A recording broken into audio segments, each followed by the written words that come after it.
So viral hit episode 69 में आप सबका स्वागत है। दोस्तों, अगर आपको पता नहीं है, मेरे चैनल पे 2 स्ट्राइक्स आ चुके हैं। तो इस चैनल में कभी भी कुछ भी हो सकता है, कभी भी ये चैनल डिलीट हो सकता है। और इसी वजह से मेरा जो दूसरा चैनल है NEX एक्स्ट्रास, आप जाके उसको सब्सक्राइब कर लो, थोड़ा सा सपोर्ट कर लो। और जैसा कि मैंने कहा था, अब से NEX एक्स्ट्रास में पहले वीडियो आएगा और उसी के बाद NEX में आएगा, क्योंकि मुझे चैनल को थोड़ा सा बचाना है 90 डेज के लिए। उसके बाद ही मैं प्रॉपर तरीके से वीडियो ला पाऊंगा। और अगर आप नए हो, दूसरे चैनल और इस चैनल दोनों को सब्सक्राइब कर सकते हो। अगर आपको मेरा कंटेंट देखना पसंद है, सब्सक्राइब कर लो, थोड़े से सपोर्ट की जरूरत है। पिछले एपिसोड में हमने देखा था एनु कैंग नाम का एक नए बंदे से हॉबिन और उसकी टीम मिलता है। उसके साथ वो लोग एक नए YouTube channel travel shooter TV नाम का चैनल खोलते हैं, जो कि लोगों की प्रॉब्लम्स को दूर करेंगे। और उनका एक रिक्वेस्ट भी आता है, जिसमें किसी बुली ने किसी का 8 मिलियन वॉन चुरा लिया था। अब आगे एपिसोड के शुरू में हम तीनों को, यानी तेहुन, ग्यूल और इनो को देखते हैं। वो तीनों एक साथ है, सामने की तरफ देखते हुए कहता है, क्या तुम लोग पैसे दे दोगे? उनमें से एक बंदा कहता है, अरे यार तुम मदरफकर्स एक के बाद एक आते जा रहे हो यार तुम लोग। पर तभी दूसरा बंदा कहता है, रुको जरा। तेहुन कहता है, तो तुम क्या चाहते हो कि हम बस उनकी पैसे ले ले? तेहुन को देखते ही पब्लिक पूरी तरह से पागल हो चुके हैं। पर एनु कहता है, नहीं, हम उनके पैसे नहीं ले रहे, हम बस जो पैसे उन्होंने चुराए हैं वो लेंगे। कुछ देर बाद गेउल को देखते हैं, वो सबको कहता है, thanks for your enthusiasm and support. मैं हूँ Geul Han, former member of One Punch TV. पर जैसा कि हम जानते हैं, उसे देख के सब गाली देने लगते हैं। कुछ देर बाद एनु कहता है, शो टाइम आ चुका है, चलो शुरू करते हैं। और सोचता है अब फाइट का समय आ चुका है। पर तभी सामने देखते हुए हैरान होता है, क्योंकि उसके सामने सभी तीनों के तीनों बंदे झुक चुके हैं और अपने आप वो लोग अपना पर्स उन्हें दे रहे होते हैं। दूसरा बंदा कहता है, हे तुम सही हो ना? यही है वो द तेउन सियोंग, द लेजेंड, जिसने कि द इंटरनेशनल गैंग को हराया था। दूसरा बंदा कहता है, हाँ मैं बता रहा हूँ ना, ये वही है। क्या तुम मरना चाहते हो? एनु को कुछ भी समझ में नहीं आया। वो बस सोचता है, मुझे कुछ भी समझ में नहीं आ रहा है। वो लोग कहते हैं, प्लीज जो है सब कुछ ले लो, जो भी पैसे हमने चुराए हैं अब तक, सब कुछ। पर एनु को कुछ भी समझ में नहीं आ रहा था। वो लोग तेउन के सामने झुक जाते हैं। तेउन कहता है, क्या तुम्हारे पास 500 वॉन होंगे? वो बंदा कहता है, हाँ है। तेउन कहता है, मुझे लगा था कि तुमने सब कुछ दे दिया है। वो कहता है, हाँ ma'am, I deserve to die. एनु सोचता है, हॉबिन, ये मेरी पहली टाइम है, फिर भी मैं सेंस कर सकता हूँ, इनसे एक बार मिलकर ही मैं सेंस कर सकता हूँ आखिर तुमने किस तरह के बंदे मुझे दिए हैं। तभी देखते हैं उनका ये काम तो ख़त्म हो जाता है। ये उन सबको कहती है, हम हैं ट्रैवल शूटर टीवी, हम आपके कोई भी प्रॉब्लम्स को सॉल्व करते हैं। और लोग उसको गाली देने लगते हैं। पर इनो बस सोचता है, हम लोग कोई ऑर्डिनरी डुओ नहीं है। सीन शिफ्ट होता है। कुछ देर बाद हम इनो के घर में देखते हैं, चारों तरफ कचरा है। इनो सबको अंदर आने के लिए कहता है, पर कहता है, ये मेरा घर है और अब से यही ऑफिस होगा ट्रैवल शूटर टीवी के लिए। आई एम ऑनर्ड कि तुम सब यहाँ पे आए हो। तेउन आते ही कहता है, सबसे पहले तुम जो सारा कचरा है सब कुछ को बाहर फेंको। पर ऐसी जगह ग्यूल को बहुत पसंद आता है, उसे घर जैसा लग रही थी। एनु कहता है, ठीक है, मुझे पता नहीं था तुम लोग आओगे आज, मैं कल क्लियर कर दूंगा सब कुछ। वैसे तुम दोनों ही हॉबिन के दोस्त हो, है ना?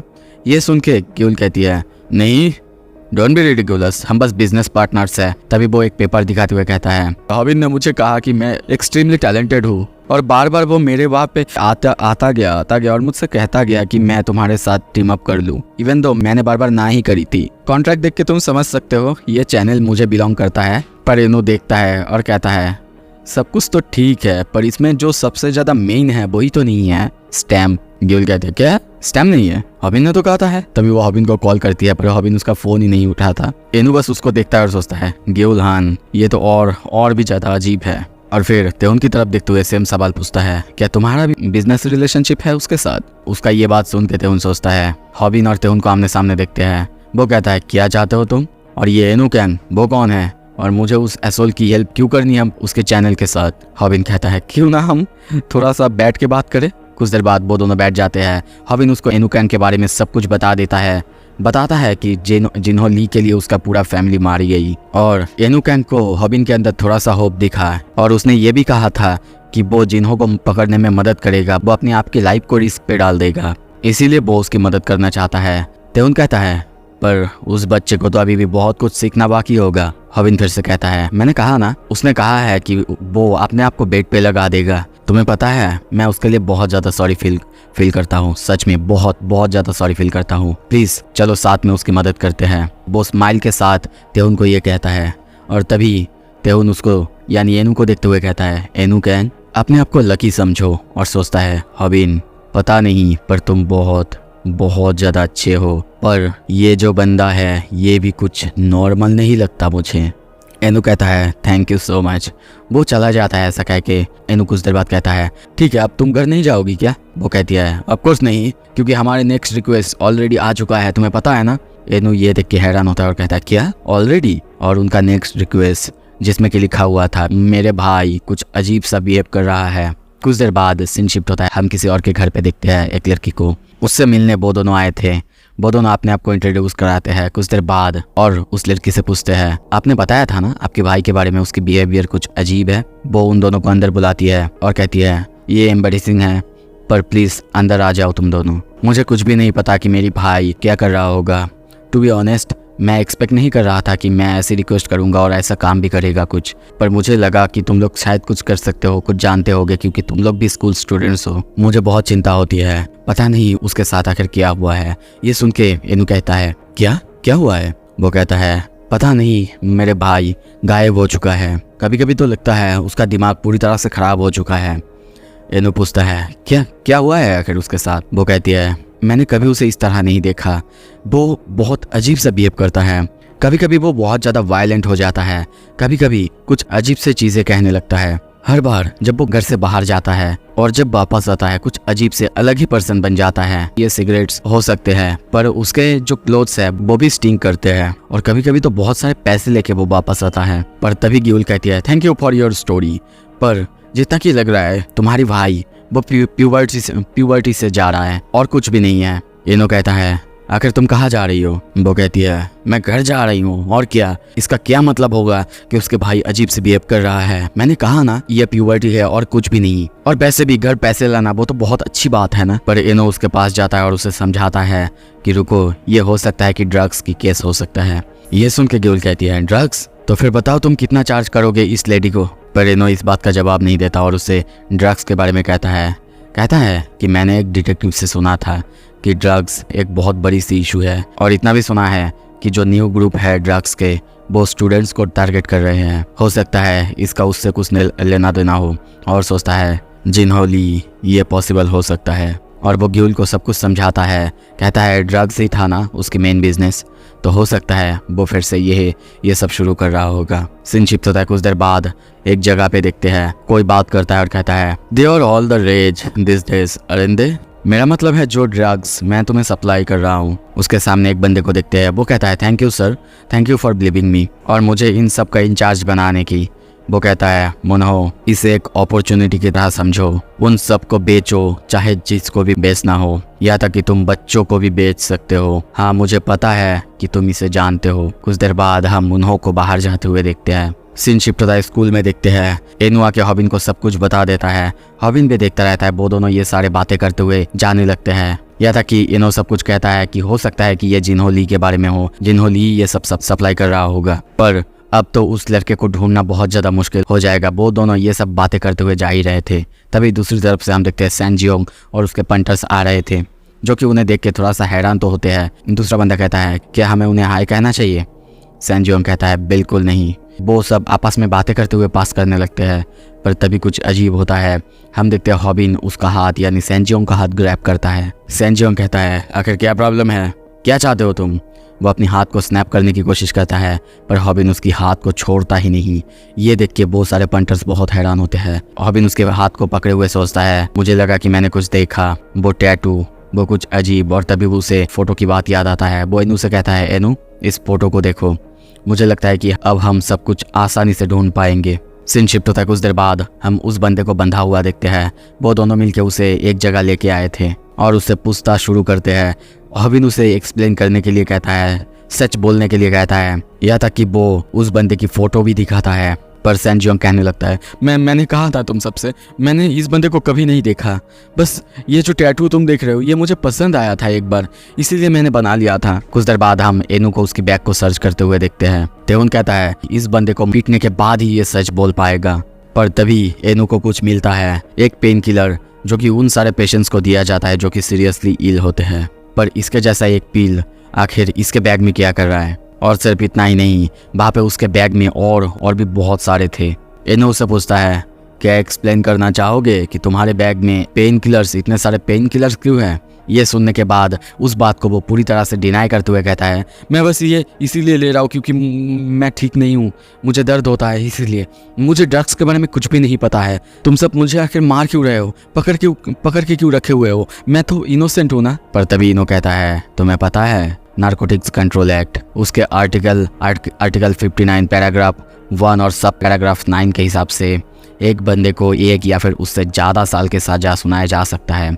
और उसके बाद आर्टिकल 58 पैराग्राफ 1 सब पैराग्राफ 7, उसमें और ज़्यादा बड़ी सज़ा की बात है। उसे ऐसे आर्टिकल्स की बातें करते हुए देख के हॉबिन, तेहुन और ग्यूल बहुत हैरानी से उसे देखने लगते हैं। हॉबिन कहता है, क्या तुम जज हो? एनो उसको अपना मोबाइल दिखाते हुए कहता है, अच्छे से सोच लो, वो सब ऐसे ही पकड़े जाने ही वाले हैं। अगर तुम अच्छे से कोऑपरेट करोगे तो शायद तुम बच जाओ, पर अगर नहीं करोगे तो तुम्हें भी वो लोग क्रिमिनल की तरह जेल के अंदर ले जाएंगे। ये सुन के सैनजियोंग बहुत डर चुका है। कुछ देर बाद हम देखते हैं वो सबको एक्सप्लेन करने लगता है। हॉबिन एनु से पूछता भी है, तुमने तो मुझे सरप्राइज कर दिया, क्या तुमने लॉ भी पढ़ा है? पर एनु कहता है, नहीं, वो सब तो मैंने बस बना के बोला था। कुछ देर बाद सैनजियोंग उन्हें टैटू के बारे में बोलने लगता है। कहता है, ये जो सिंबल तुम देख रहे हो, ये हमारे क्रू के है। आई एम सॉरी, मैं इसे टोरी कहूँगा क्योंकि ये स्पेलिंग या फिर प्रोनाउंसिएशन कुछ अजीब है। द टोरी ऑफ क्रू, ये इस तरह का एक ग्रुप है जो कि स्टूडेंट्स को ड्रग्स बेचते हैं। और उसके बाद जब हमारा लीडर मुनो पार्क सारे ड्रग्स को लाते हैं और उसके बाद उन सबको अलग अलग जगह पे बेचते हैं। जैसे कि तुम देख सकते हो, हमारा क्रू एक पिरामिड की तरह है और मैं सबसे नीचे आता हूँ। मुनो पार्क, ये नाम सुन के ग्यूल और तेउन दोनों कहते हैं, इस बंदे को तो हमने कभी नहीं देखा या फिर इसके बारे में कभी नहीं सुना। वो कहता है, मुनो पार्क ऑफ कोर्स नहीं सुनोगे, वो है इस क्रू का लीडर। वो सियोल के बाहर से यहाँ पे आया है। याद है कि मैंने सुना था वो जुवेनाइल भी गया था, उसने कुछ बहुत खराब काम किए होंगे। और जैसा कि मैंने कहा, मैं एक लो रैंकिंग मेंबर हूँ, इसीलिए मैं कभी भी उससे नहीं मिला। जो कि उससे मिलता है वो है हमारा बॉस जिनचन बे, जिसके बारे में तुम लोग कह रहे थे। मुझे जितना पता है वो मिडिल स्कूल में है और वहाँ पे बहुत सारे प्रॉब्लम्स को उसे टैकल करना पड़ता है और इसीलिए वो ड्रग्स में आया है। ये सब देख के इनो पूछता है, वैसे तुम्हारा रोल क्या है इसमें? वो कहता है, जैसा कि मैंने कहा था, मैं बहुत लो रैंकिंग मेंबर हूँ, इसीलिए मेरा काम ज़्यादा कुछ नहीं होता, बस जो सब वो हमें देते हैं उन सबको ड्रॉप करना। हॉबिन पूछता है, मुनो पार्क, उसका सप्लायर आखिर कौन है? और सोचता है, हो सकता है कि ये जिनहोली हो सकता है। पर सैनजियोंग को इस बारे में कुछ भी नहीं पता था। वो सिर्फ इतना कहता है, मुनो पार्क उसके बारे में रिस्पेक्टफुली बात करता है, हमेशा रिस्पेक्ट करता है, तो हो सकता है कि वो एक गैंग मेंबर होगा। ये सब कुछ सुनने के बाद हॉबिन और सबको लगने लगता है कि ये जिनहोली ही हो सकता है। कुछ देर बाद वो उन सबको एक आइडिया पिच करता है और इनो कहता है, क्या सैनजियोंग के पोजीशन का फायदा उठाएंगे, एक स्ट्रिंग ऑपरेशन? कुछ देर बाद हम सैनजियोंग के मोबाइल को देखते हैं। वो लोग कहते हैं, हाँ, इनके बॉस ने इन्हें कहा है कि आपस में बातें ना करने के लिए। ये लोग कहाँ सुनने वाले, और ये लोग आपस में बातें करते ही हैं। तभी उनके ग्रुप को देखते हैं जिसमें सैनजियोंग के मोबाइल से वो सबको भेजता है, तुम लोग कहाँ हो भाई लोग? कुछ देर बाद हम उन सबको बाहर देखते हैं। सैनजियोंग के ग्रुप चैट में जिन जिन जगह के बारे में बोला गया था, वो लोग यानी हम हॉबिन कंपनी के टीम मेंबर्स को वहाँ पे देखते हैं। हॉबिन सोचता है, आई एम लुकिंग फॉरवर्ड, ये जो डिटेक्टिव का बेटा है ये आखिर क्या करने की कोशिश कर रहा है। सीन शिफ्ट होता है। कुछ देर बाद हम एक बिल्डिंग के अंदर देखते हैं। हम मुन्हो को देखते हैं जो कि पैसे गिन रहा था और उनमें से कुछ पैसे वो सामने देते हुए कहता है, ये लो, मैं तुम्हें थोड़ा सा ज़्यादा दे रहा हूँ, अपने पंटर्स को थोड़े से अच्छे डिनर दे देना। जिनचन बे को देखते हैं, वो कहता है, थैंक्स बॉस। और कुछ देर बाद वो भी बॉस के बारे में पूछता है। मुन्हो बॉस के बारे में बहुत अच्छी तरह से बातें करता है और कहता है, उसने कहा है कि वो हम जितना चाहे उतना ड्रग्स हमें दे सकता है सेल करने के लिए, और हम किसी को भी बेच सकते हैं। मुझे तो ऐसा लगता है कि वो ह्यूमन नहीं बल्कि एक डेविल है ह्यूमन फॉर्म में। जिनचन उससे मिलना चाहता है, पर मुन्हो कहता है, मैं तुम्हें कभी उससे मिलाऊंगा, मैं तुम्हें कभी उससे ज़रूर मिलाऊंगा जब हम और ज़्यादा सक्सेसफुल हो जाएंगे। तभी जिनचन के पास एक कॉल आता है। कॉल को पिक करते ही उसे पता चलता है कुछ प्रॉब्लम हो चुका है। वो ये सुन के बहुत हैरान होता है। फ़ोन में उसे बताया जाता है कि कुछ लोग आए थे जिन्हें कि वो नहीं जानते, पर वो लोग उन्हें मारना चालू करते हैं और उनके पास जितने भी सामान थे सब कुछ लेके वो लोग भाग जाते हैं। हॉबिन के टीम के एक मेंबर्स को देखते हैं, वो लोग जाके उन्हें पीटने लगते हैं और उनके पास जितने भी सारा ड्रग्स थे सब कुछ अपने हाथ में ले लेते हैं। मुन्हो जिनचन से पूछता है, जिनचन क्या कुछ प्रॉब्लम है? वो कहता है, नहीं, बस कुछ नहीं, उन लोगों ने कहा कि सामान डिलीवर करना हो गया है। और तभी वो मुन्हो से बाय कहते हुए चला जाता है और सोचता है, फक, आखिर किसने हम पर अटैक किया। सीन शिफ्ट होता है कुछ देर बाद। हम हॉबिन, इनो, ग्यूल और तेहुन को देखते हैं। उनके पास अब बहुत सारे ड्रग्स थे जो कि लगभग 7300 USD का है। वो लोग अब पुलिस की बात करने ही लगते हैं। तभी ग्यूल को देखते हैं। ग्यूल शायद एक ड्रग्स के पैकेट को छुपा लिया था। ये देख के वो लोग कहते हैं हम लोग शायद इसे भी पुलिस के हवाले कर सकते हैं। ये देख के ग्यूल डर जाती है और कहती है I am sorry, okay I am sorry. अब उन सब के पास एविडेंस आ चुका है। हॉबिन कहता है शायद हमें अब पुलिस को बता देना चाहिए। तेउन सैनजियोंग के पास जाता है और कहता है इस बंदे के बारे में क्या इसे भी पुलिस में नहीं देना चाहिए। सैनजियोंग डरता है और कहता है रुको, मैंने इस बारे में तो एग्री नहीं करा था ना। पर इनू तभी कहता है नहीं, हम अभी रिपोर्ट नहीं कर सकते। देखो अभी बॉस के बारे में हमें कुछ भी नहीं पता है। इनका लीडर वो कभी भी डिनाई कर सकता है, और अगर पुलिस ने कोई भी मिस्टेक किया, बॉस तो सोरो जो बंदा इन्हें सप्लाई कर रहा है उसको भी नहीं ढूंढ सकते। फिर हमारी इतनी मेहनत ही बेकार हो जाएगा। ये सुन के वो सब कहते हैं अच्छा तो फिर हम क्या करें। वो कहता है मेरे पास एक सोल्यूशन है। सीन शिफ्ट होता है कुछ देर बाद किसी और जगह में। जिनचैन को देखते हैं, वो बैठा हुआ है। तभी सामने देखते हुए कहता है मैंने सोचा था कि हम लोग बर्बाद हो चुके हैं, पर आई एम इम्प्रेस्ड, तुमने सारे ड्रग्स को रिकवर कर लिया है। तभी सैनजियोंग को सामने देखते हैं। वो पूरे ड्रग्स के बैग्स के साथ आया है। जिनचैन भी उससे पूछता भी है आखिर क्या हुआ है, किसने हमला किया था। पर सैनजियोंग कहता है मुझे नहीं पता बॉस, वो लोग भाग चुके थे जब मैं वहाँ पे पहुंचा। कुछ देर बाद वो कहता है जिनचैन मुझे तुम्हें कुछ बताना है। मैं नहीं था जिसने कि ड्रग्स को रिकवर करा है, मेरा एक दोस्त जिसने कि मेरी मदद की है। इस बंदे ने मेरी मदद की है। जिनचैन कहता है क्या, कौन है ये, मैंने तो इसे कभी नहीं देखा। तो फिर ये है तुम्हारा दोस्त जिसने कि इन सब को रिकवर करा है। सच में तुम्हारे दोस्त बहुत अच्छे हैं। वो उसके पास जाता है और कहता है बताओ तुम क्या चाहते हो, जो भी होगा मेरे लिमिट में मैं दे दूंगा। वो बंदा अपनी कैप उतारते हुए कहता है सच में मैं चाहता हूँ कि मैं द ट्राइब क्रू में ज्वाइन करूँ और तुम लोगों के साथ ड्रग्स को सेल करूँ। यहाँ पे हम एनु कैन को देखते हैं जो कि उनके सामने उनके पास आया था। तभी हमें थोड़ा सा पास्ट की सीन दिखाया जाता है जहाँ पे वो सबको कहता है कि वो जिनचैन बे के साथ मिलने के लिए जा रहा है, उनके साथ काम करने के लिए अंडर कवर होके, ताकि वो सब कुछ जो भी इन्फो हो वो सब कुछ ले सके। जो देख के हॉबिन तो थोड़ा सा स्माइल करता है, पर ग्यूल बहुत हैरान होती है कि क्योंकि वो बहुत ज़्यादा कमज़ोर है। पर इनो उन सबको समझाता है मैं बेस्ट फिट हूँ क्योंकि मुझे कोई नहीं जानता और तुम सब बहुत बहुत ज़्यादा फेमस हो। ये सुन के जिनचैन कहता है सच में मुझे तो कोई आइडिया नहीं था मैं कैसे तुमको रिपे करूंगा, पर जो तुमने मांगा है वो तो सच में इजी है, मैं अरेंज कर लूंगा। पर इनो बस सोचता है मैंने प्रॉमिस करा है कि मैं सब कुछ ढूंढ लूंगा आखिर वो लोग क्या कर रहे हैं उनके ऊपर से नीचे तक। तभी वो दोनों हाथ में मिलाते हैं। जिनचैन कहता है welcome to the drug life. इनो सोचता है और मैं सब कुछ ऐसे ही करूँगा, वैसे ही जैसे कि मेरे डैड किया करते थे।